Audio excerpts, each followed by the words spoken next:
श्रीमद् भागवत गीता अध्याय 9 परम गुह्य ज्ञान श्लोक संख्या 32।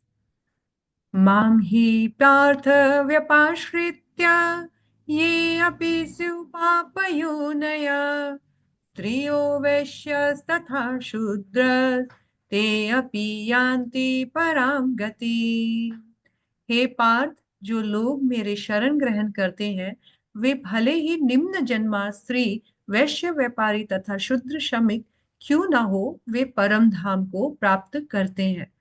कल के श्लोक में हमने देखा कि अर्जुन महात्मा को भगवान ने कहा कि तुम निडर होकर घोषणा कर दो कि मेरे भक्त का कभी भी पतन नहीं होता है। तो यहाँ भगवान आगे उसी श्लोक से रिलेटेड ये बोल रहे हैं कि ऐसी बात नहीं है कि मैं मेरे भक्त का कभी कोई पतन नहीं होता है।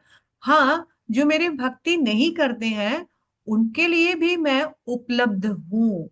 उनके लिए भी कहा जाता है, इवन अगर वो अभक्त हैं या फिर किसी भी पाप योनि में उनका जन्म हुआ है, यानी कोई भी जाति अगर गत दोष है या कर्मगत कोई दोष है या दुराचारी है, दुष्ट है, पापग्रस्त है, महापाप आत्मा है, अनाधिकारी है, तो भी वो भगवान की भक्ति के द्वारा तर जाता है, परम गति को प्राप्त करता है। यहाँ भगवान ने एश्योरेंस दिया है कि जिनका भी कोई भी कोई भी किसी भी प्रकार का भक्ति नहीं करने के कारण किसी भी प्रकार का दोषपूर्ण जन्म या पापपूर्ण जन्म हुआ है, वो भी अगर भगवान की भक्ति यानी भगवान के शुद्ध भक्तों के शरण में श्रवण कीर्तन आदि करेगा, उनकी संगत करेगा, तो वो भगवान के शरणागति सीख जाएगा और फिर वो भी अपने आप को भगवान के धाम जाने के लायक बना सकता है। भगवान ने हमारे लिए